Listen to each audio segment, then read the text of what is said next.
My name is Bertha Koweluk. I say first, I am a daughter of a mighty king, and I take much honor in that. I am Inupiat Eskimo from the Sitnasak region in Nome, Alaska. Family before me is Inupiaq, Russian, Italian, French, and Caucasian. I am the firstborn daughter of Albert and Helen Lee and have 5 siblings.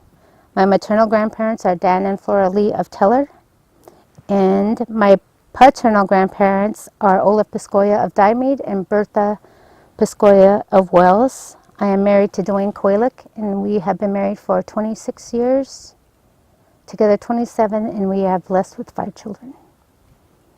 So that is my introduction that I give. And part of our introductions when we do that is to have connection. When we go to a village, most times if you say your name, they'll say, "Who's your parents?" And I'll say Albert and Helen. They go, "Oh, I know them." And that's how. And sometimes we find out that we have relatives everywhere. So that's how we introduce ourselves. And my daughter has traveled to the villages, and one of the things I love about our region, in any region, is when they find that connection, they treat you like your family.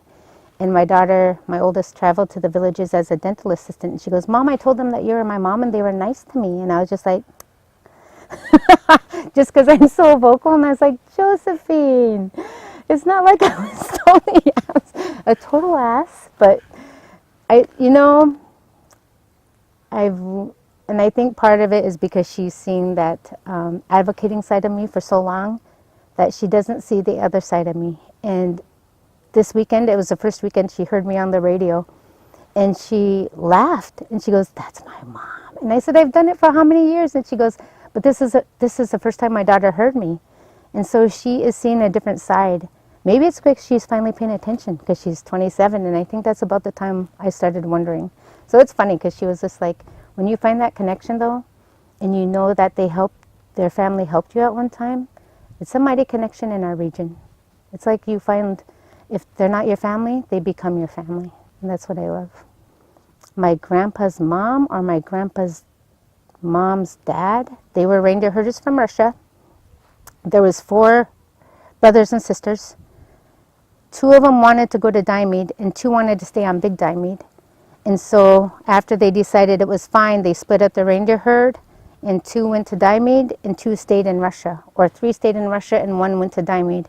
And that is how I have relations in Russia. And I don't think our family reindeer herds anymore, but that is how I'm connected to so many people in Russia, is through that. And it was a story that I never heard until 10 years ago, and I was like, how come this family, maybe they shared that family history and I ignored it, because when you're at a certain age, you're like, I don't want to hear it. But it's been amazing to me to learn all this and get to see who my relatives are and really connect with them and hear their stories of their childhood, and learn to walk with others. So it's been good finding out where I come from, that we were reindeer herders, that I'm Italian and French, and my grandpa was a gold miner.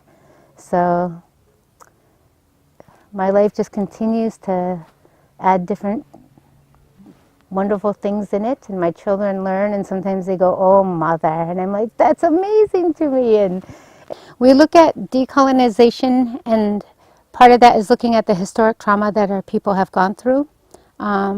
We believe that's a root cause in all of the suicides, alcoholism, abuse, all the things that are going on with our people.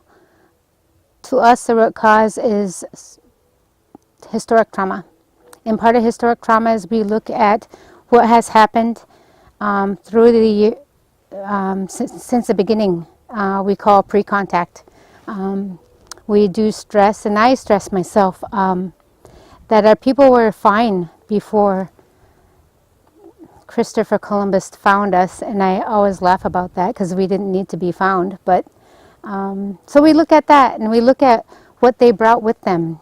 May it be the whaling ships or missionaries, and all the trauma that came with that, on top of boarding schools, TB outbreaks, the great deaths from influenza.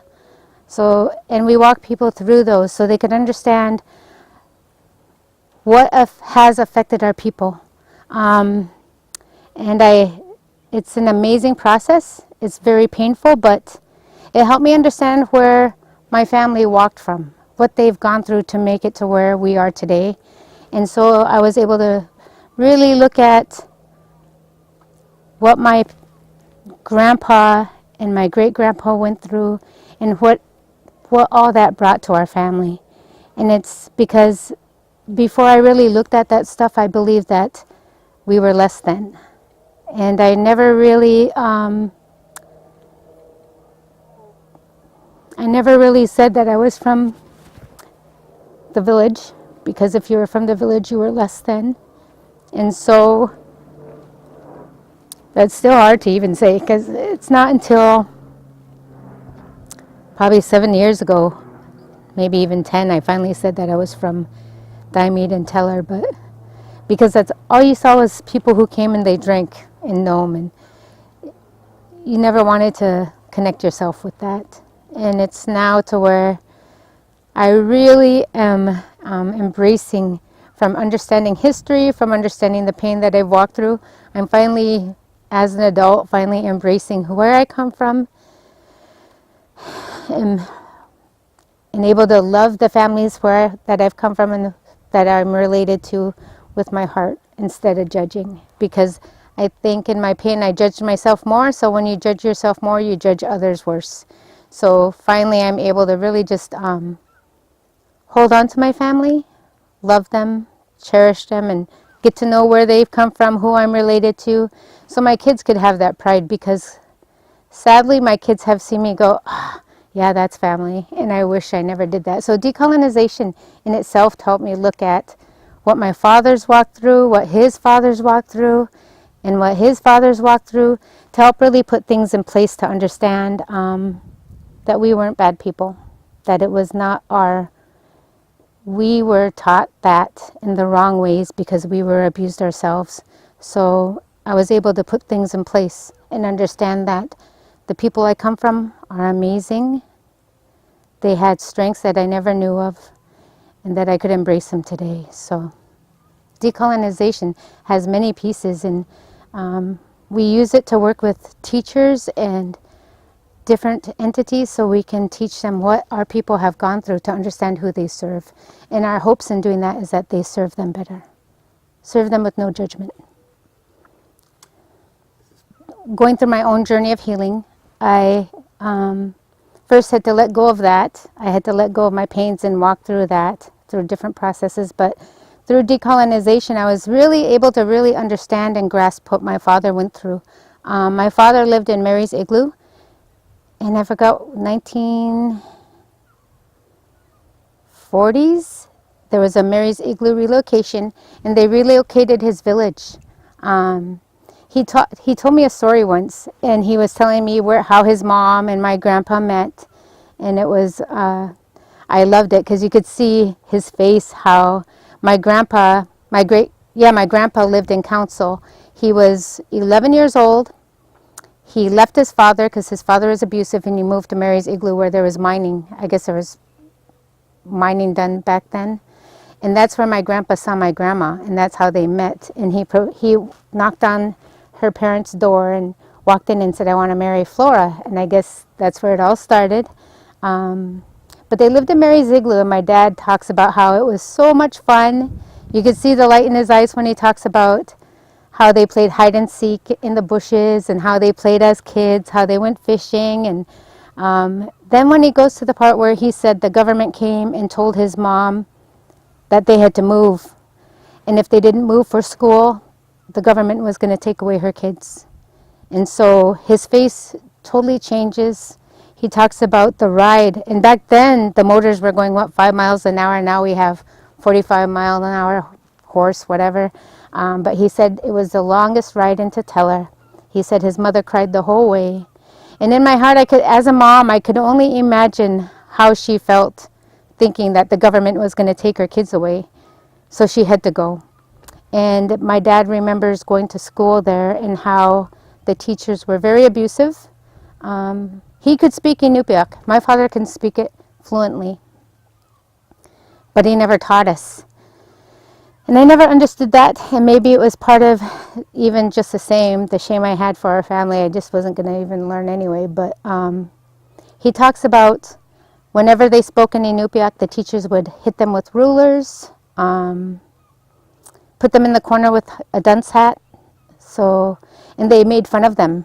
And so my father said one year, he just said he wasn't going to be made fun of anymore. And my father is very tiny. He's not tiny. He's probably as tall as I am, but slender. And he was really tiny at one time. And he said he was going to be the best smartest kid. And so he excelled in his academics because he wasn't going to be made fun of, nor was he going to be beat by the teachers. So he was very smart. He's still very smart. Right now he has Alzheimer's, but I feel that I really feel what they went through. As a mom, I could only imagine what my grandma was thinking. And as I look at my father, he struggled with alcohol for years until I was, I think, 13, maybe even younger. My mom gave him an ultimatum and he quit drinking. But some of my family still struggle with alcohol. One of my uncles committed suicide. He talks of how he watched his brothers be beat in school. And so you can see the pain, and I can't imagine what they carry today if they've never spoke it or never have let go of that pain. And so it affected my dad. My dad, when I was 14, told me when I went for my first job interview to shake their hand and look them in the eye. And that's something Alaskan Natives don't do. We don't look you in the eye. We're taught that's disrespectful, but my father told me you shake their hand firmly and you look them in the eye when you go in there and introduce yourself. And I was just like, okay. But that's what he taught us. But he was in the military for a few years, and then he was a correction officer. But I could, now I understand why he holds himself the way he is because of what he walked through. My mother, she was in a TB sanitarium when she was very young. I think she was only 6 or 7, maybe 6. I'm not sure, but she was sent to Seward all by herself on a train because my grandpa and grandma couldn't afford to send themselves with her. So she was by herself in Seward in a TB sanitarium for a year, I think. I still see the scar on her back. They took half her lung, and her family has gone through a lot. They lived in Diomede, and my cousin Eva told me tons of stories. She's one I look up to today, and I could honestly say she's one of them that I never really embraced when I was younger because I was ashamed because they drank. A lot of people from Diomede drank. And you always heard that joke, there's your relative, and I'd say that's not my relative.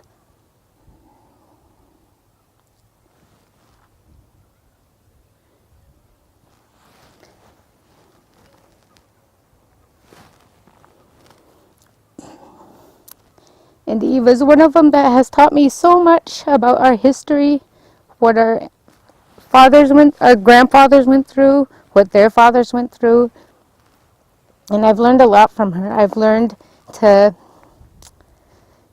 I told her this to her face. I did tell her that I was ashamed to say she was my relative, and we now learn from each other. I teach her different things, but she really teaches me a lot about where we come from, what they've walked through, the amazing strengths that my family had. My grandma was one of them. Her father had a wife, and she had 3 brothers and sisters. And that great, the flu epidemic that hit Wells, she was the only survivor with her dad. He lost his wife and 3 kids in the flu. So after the flu, he was given I don't know if you call her my step-grandma. I've only known her as my grandma, but he was given her to help him take care of my grandma, and then they had 3 or 4 other kids. So they've walked through that, and I'm named after her. Solonalek and Bertha are my names from my gram that lived through the flu. She was also very weak, I guess, most of her life. She died when my mom was 16. And I used to say I don't want to be named after her because I look at her pictures and they're very stoic. very serious and very scary looking. And it's like one of those grandmas that you think, gee, but now I know why I know why she looked like that. I can't imagine what she went through when she was young. So now, before I'd say, I don't want that name, but now I say I come from a long line of amazing, strong people that had to live through things that I couldn't even imagine living through. And so I've understood their history, I've understood what pains they had to walk through, and understanding that maybe they haven't walked through the same process as I have. And to understand that, it's given me an understanding to where I could just truly embrace my family, truly love them, without any judgments, without any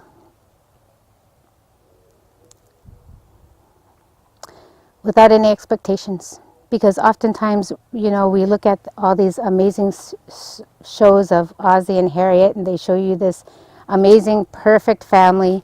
Nobody fought. The house was always clean. And as you grow up, that's what you want to be. And as I grew up, that's not what I had. And so there was resentment there.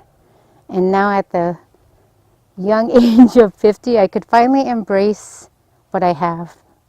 And know this is what God has given me, and this is what I need to walk along with them, with the skills I've now learned, the understanding, and the grace. And it's been a journey. I'm not perfect yet still. I think there's many things I still got to understand about my family. But with that understanding of what they've walked through, I've learned to just embrace them where they're at. And it's never going to be Ozzie and Harriet.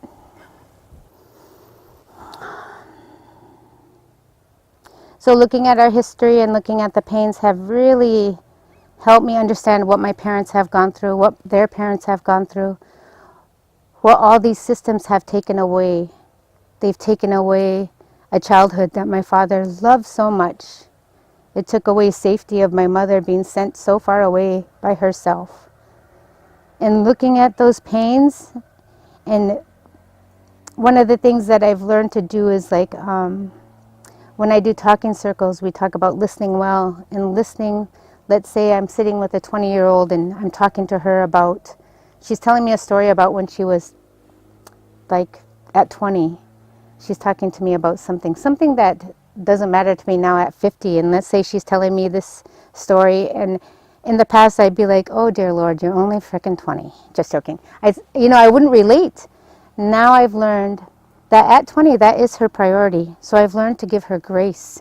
And so looking at the ages of my mother and my father and what they've walked in, and looking at the history that they've walked in and my grandparents, it's very hard. It really hurts.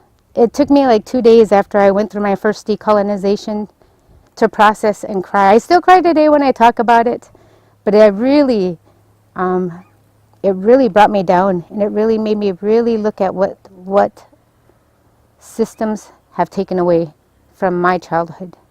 Because ultimately, all those things that they walked through affected my childhood, and what I've walked through affected my children. So the hardest thing is looking at these systems, honoring these systems, and saying these systems are going to help us. It's very hard to do that. But looking at these pains also have helped me look at the pain, look at what I've lost, mourn the loss, name the loss, so I can let go of that anger and hate, so I could become a stronger parent for my children. And I've had to walk through things with my own kids. Like I shared before, I divorced my husband at 19 years, and I had to walk through my own history, my own pain, in order to see my worth. And I remarried him, and we've been together 27 years. And not married, but together 27, married 26. And I've really had to look at the loss, how that loss affected my loss and affected my children's loss. And it's given me strength to be more open with my kids, to tell me what I have to own. It's helped them be more vocal with me and say, dude, that's messed up. And we say dude all the time in my house, but If you ask my friends, I say dude a lot. But they say, dude, that's messed up. And we are able to enter conflict. We're able to, I don't really say conflict. We're able to enter discussion on things we disagree with and really talk about it. And sometimes we get a little fired up, but we're able to put it on the table, walk through it, and talk. So walking and wrestling, walking through this, looking at the systems and wrestling with them here, but keeping my family safe in a safe place to talk has brought much to my kids. We still have a ways to go with that, but to me, walking in all this different processes for wellness is going to make us stronger to be good grandparents, amazing grandparents, be better parents to our children, because ultimately our kids are not going to me, our kids are going to suffer from time to time. And if we have this open place, they can come and they could talk with me and we could walk through it. And there's still going to be times I'm going to get mad and damn those systems. But that gives me more fuel to look at systems and really use the knowledge that I have so I could walk into those places, those partnerships, any place I speak and say, dude, you know your system's a little messed up, and be honest. Because for years I would stay quiet. For years I would let systems talk to me like I was nothing, but now I stand up and I say, that's wrong. I disagree with you. And sometimes my kids go like this, like, don't say anymore, Mom. But I think I've been silent for so long that I'm not going to be silent anymore. And that brings to me a voice for my kids, a voice that my family has never had. It gives me that voice to give them a voice for their kids to have a voice, and that's important.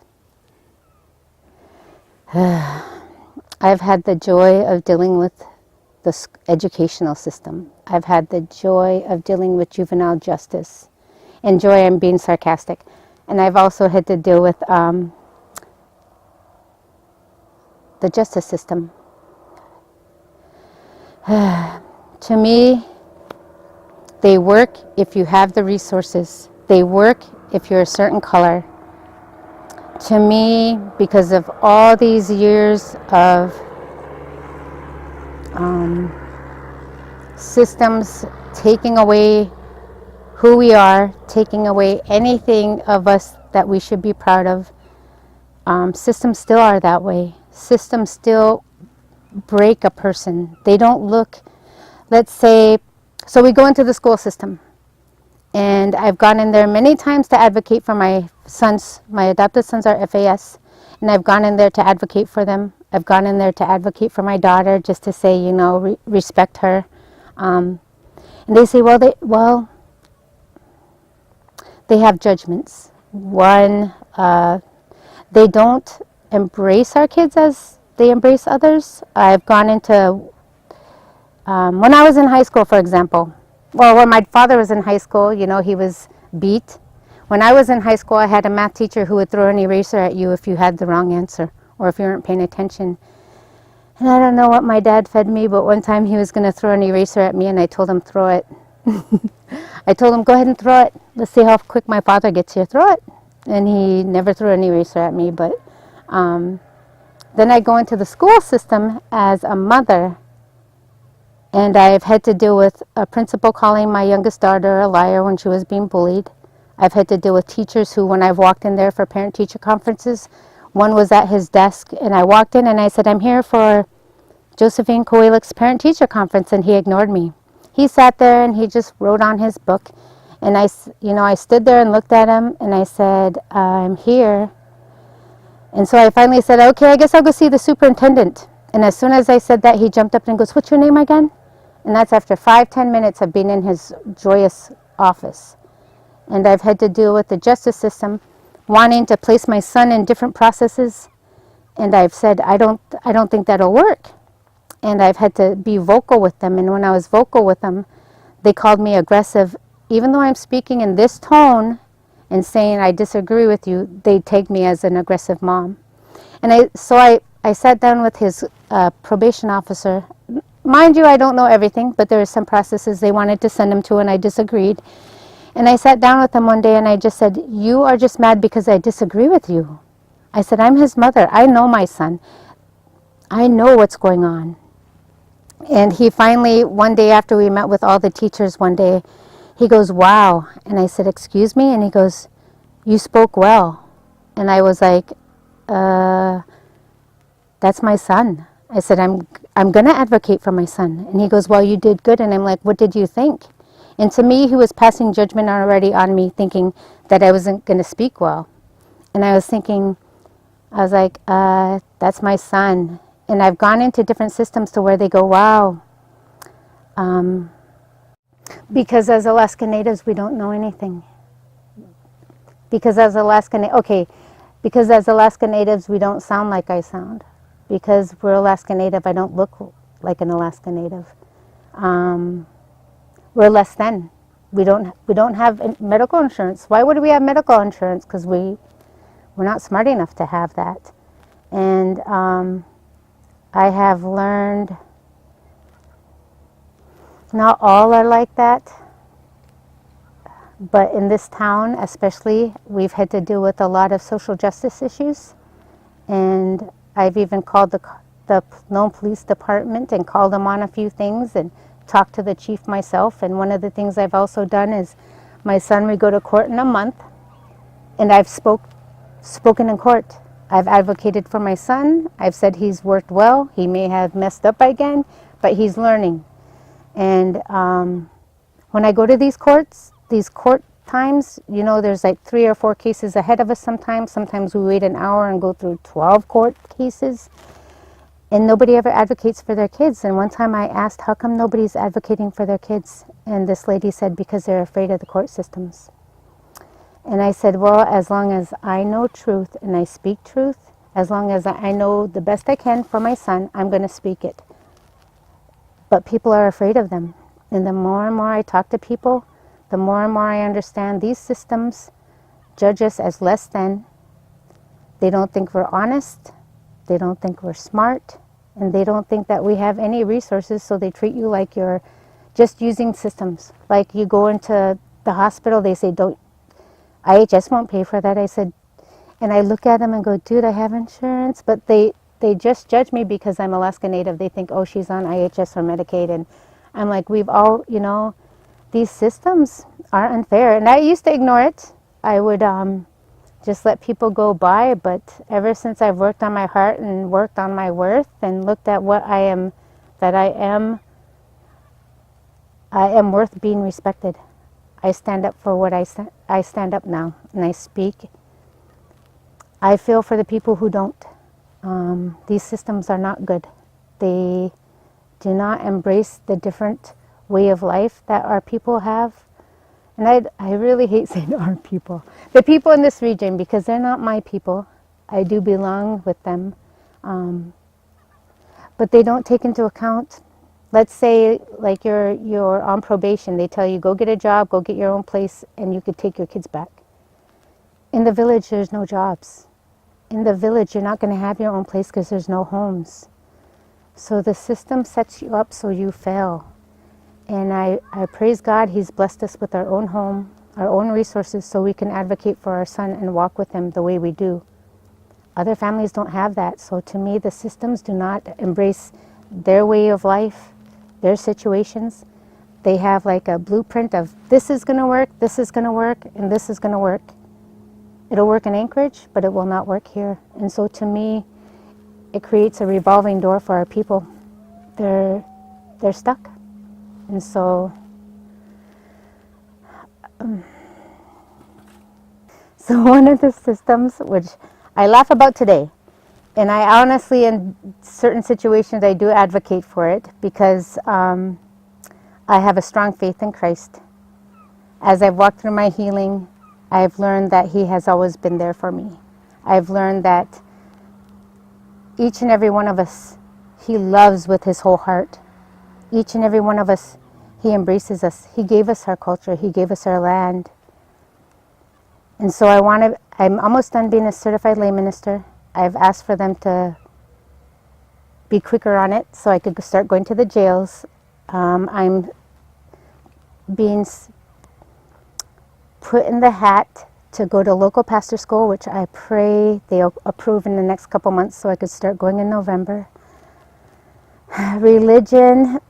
So I worked for Family Wellness Warriors Initiative in Anchorage, and that's where I talked to you a little bit about Beauty for Ashes. It's a faith-based process where you walk through 12 modules. You walk from your childhood on forward, and there's biblical stories in there. And that's where I really, in another process, I really saw God does love me. And as a young girl, I would go to church and you would hear, oh, if you sin, you're going to hell. Never heard the part about grace, because when you are harmed, you're kind of like down here, so you never think there's grace. So now that I've walked through this healing process, in different processes I've felt God. I felt Him hold me and cry with me. And so I go to different places and I tell them that I want to be a lay pastor, that I want to serve in the church, and they go, well, the missionaries. And I'm like, yeah, they were, bless their hearts, because I was one that said, I love that the missionaries came to save us. And I joke about it today, but I used to say that. I would say, oh, I'm so glad they saved us. But in my heart, I believed we served our Creator. We already served Him before. We had our own processes that are very similar. We honored the land. We honored our life. We honored Him by raising our kids. So to me, sometimes I really do have to explain myself why I want to be in church, because there has been a lot of harm from missionaries. But I believe in my heart that if I don't show them, they're not going to, if they see me, they'll see me. But if somebody who's white comes in and tries to talk with them, they may not see them. So to me, just like in healing, our own people are going to walk with people and walk them through this. I believe that there's many good parts of church, many good parts of missionaries. There's been amazing stories I've heard of missionaries walking with our own and teaching and learning from us, learning from them. We don't hear that. All we hear as youth is, oh, the missionaries sexually abused everybody, the missionaries abused us. I want to show people the good side and still speak of the bad, but I also want to show them a different side of God that I never saw. I want to show them the God that gave me grace, the God that showed me that He was with me all the time, the God that cried with me, the God that told people to tell me that, people would say, God loves you, and I'd be like, yeah, I hear you, whatever. But I remember going to this process in Michigan. It was a faith-based process, and this guy from somewhere, not Afghanistan, but somewhere, we were walking across from each other, and he goes, are you Bertha, right? Of course, I said, yeah. And he goes, God loves you. And I said, yeah, I know that. And he stopped and he goes, no, he loves you. He wanted me to tell you that He loves you. And I remember just feeling that. And as a little girl, I never felt that. And now, because I know of so much harm people have gone through, I want to show and speak of that God we never heard about when we were young. I want people to know that no matter what we do, He's there if we call for Him. He's there to hold us. He's there to cry with us. That He's never wanted harm for us. He never wanted missionaries to come and hurt our families. He wanted them to come and teach us in a different way of His amazing, amazing love for us. So it's been funny because I have not had the most beautiful past. I have not had the most amazing, I have not been the most amazing wife nor mother, but I've learned of grace. I learned God loved me, and God continues to walk with me today, to walk with my family, and to show them what He has taught me. So when I show them, my hope is they show others. And my hope as I do ministry and whatever I do, Beauty for Ashes, or doing camps, or going to meetings with the church, my hope is that I'm able to show people another side that God has shown me, and to show the love that He showed me and as I've healed. And so there has been pushback even in my own family, but ultimately my family has embraced the fact that I want to go, and And when people say rude comments, I've learned to let it go and give them grace, and hopefully by that they come back to me and say, why did you do that? When I made fun of you, why did you come back? Why did you not say anything back to me? Because my hope in doing this is that he works through me to show others who he is. So there is pushback, but I'm excited to see what's next. I'm thankful for what doors he's opened, and I'm thankful for what he's showing me today. So that is why I want to continue walking in this journey of becoming a pastor and learning from others. And I am really thankful for our church. They really do embrace different pieces about the Native population. But my hope is that as I continue to walk in this, that I also continue to be able to help with social justice issues that are in our church. From what I learn at work, from what I learn at church, I pray that whatever may come, that I'm equipped to handle what I need to handle when the time comes. I'm sure there's going to be pushback, because even in Western ways, even in different systems, men are ultimately chosen to be pastors. I know that. As a woman, I'm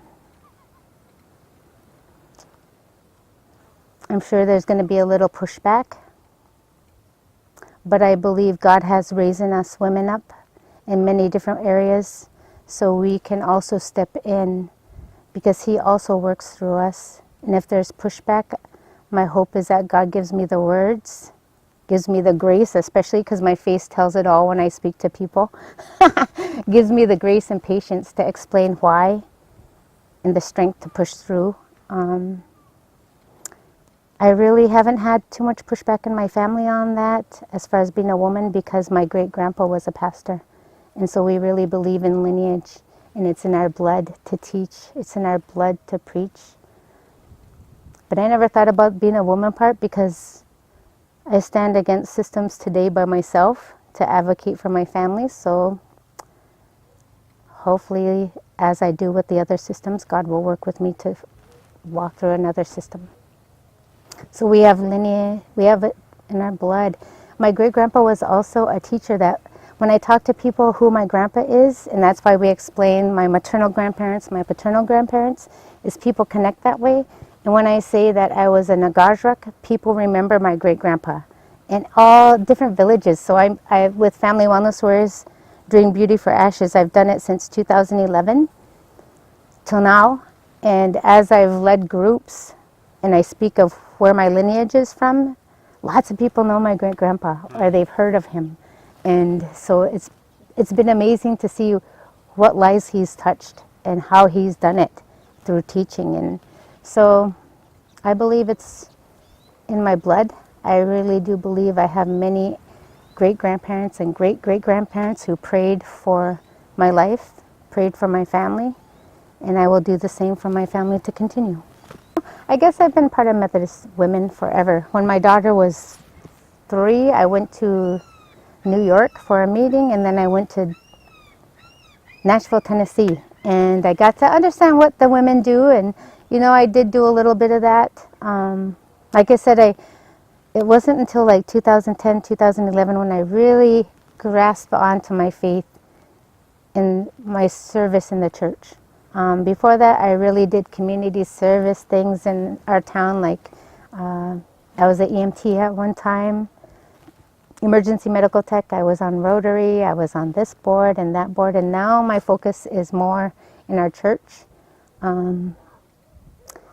So getting to know the systems that we have, getting to know where I could serve, learning more from everybody else has helped just to find where I could fit in our church to serve. I think that's my main focus now. I do serve on one board outside of church, but most boards I serve now are in church. That we all look different, that we all sound different, that just because I sound white doesn't mean I'm not Alaska Native. Just because I don't look Alaska Native doesn't mean I'm not. That we all have amazing different abilities that we are smart. I've learned as I've walked in this social justice forum or area that when I'm done speaking, people say, wow, you speak really eloquently. And I'm like, don't we all? So it's been interesting to hear the comments of my knowledge or my skill of speaking. To me, they come across like we shouldn't be able to speak this way. And I'm like, what kills me is that if I'm Alaska Native, I have to sound a certain way or look a certain way. We all have different skills. We all vary in different ways. And to be honest, some Alaska Natives say I sound like I'm white. And that offends me too. Because I am I'm Inupiaq, Italian, French, and Russian. And this is how I am. This is who I am. And it bugs me when they say, well, you don't sound Alaska Native or Inupiaq. And I'm like, we all are very different. And so my hope in traveling is showing them that we all have amazing skills. That maybe if everybody had their worth put back into their hearts, they would sound like me too and stand and speak. But when you are beat down for so long, you don't speak. You don't say anything. You just go along with status quo. It's changing. And I see it in my kids. They speak. They speak out when they see what's wrong. Sometimes I go back to the old me where you say, don't do that, stay quiet. You don't have to say anything. I let them speak. And if people say, gee, I'm like, but they speak truth. As long as they speak truth, I will stand by them. So that's been an interesting thing, that to say you don't sound Alaska Native is what bugs me, I think, the most. I don't look Alaska Native. I am Alaska Native. So that's what I hope to change. And so my dad goes, we're Italian and French. And I'm like, why didn't you ever tell us all this before? And if you look at pictures of my great-grandpa, or my grandpa, I look like him. And I think that's where our Italian and French come from. He was also part Inupiaq. So it's been interesting listening to my father and learning these new things. And maybe if I would have asked a long time ago and was proud of where I came from, I would have asked. It is not until the last 7 years I've really asked, who am I? Where did my family come from? What's the stories? So it's been interesting looking into myself of who I truly am, where my family's from, and what their lineage is. So that's how I learned. I've enjoyed getting to know our church, getting to know where they stand on different issues. I really look forward to continue my journey in becoming a lay pastor and a pastor. I've enjoyed learning from everybody that I've walked with so far. And I think the way our church really grasps to educate people, I think that's really good. And they are really looking at many social justice issues. I really am glad about that, because I think our church really does stand out. And I look forward to continue serving with them, continuing to understand where we stand on things and how we could stand for others, to show them that God is not only in our church, that He is. My hope in becoming a pastor is to show them outside the church that we are there for everybody, that we embrace everybody, that we serve an amazing, loving God. And so as I journey in this church of ours, journey on different boards, I see that we are more than just in our church. We really are out there and working with others, and I really do embrace that and enjoy that.